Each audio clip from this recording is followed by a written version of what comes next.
जंतर कोरा में हमके भरेला। मारी मारी मंतर पेन्हावता जंतर कोरा में हमके भरेला। ले के रोड़िया ढोरिया प हमरा टीका करेला। ले के रोड़िया ढोरिया प हमरा टीका करेला।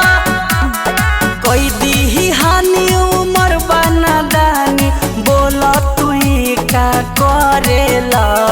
ले के रोड़िया ढोरिया प हमरा टीका करेला।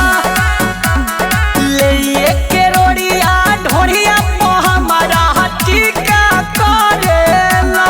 हटवा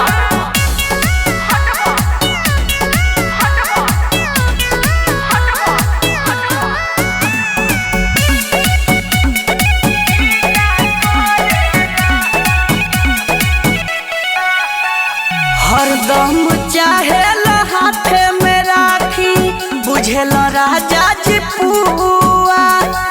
डालेल तेल घिउ ढिबरी के ढिबरी बोरेला अपन रुआ। ई राजा उखी बिखी भइल मनवा सजनवा हो। ई तो रात भइल तोहरे करानवा हो। लाज शरम भोरी पिए नु गइला बाउर सलीखा करेला।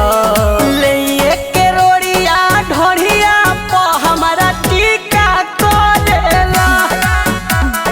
ले के रोड़िया ढोरिया प हमरा टीका करेला।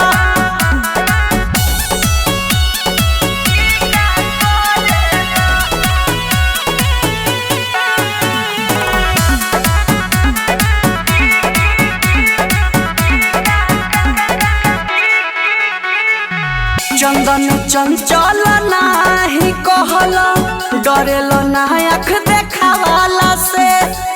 कोई देले बार गत देहिया के राजा हो चिखावाला से। पल बहुत बड़ा तू एहो मन करे छोड़ी भागी नहीं हरवा। तो से निक रहे नहीं हर के यारवा।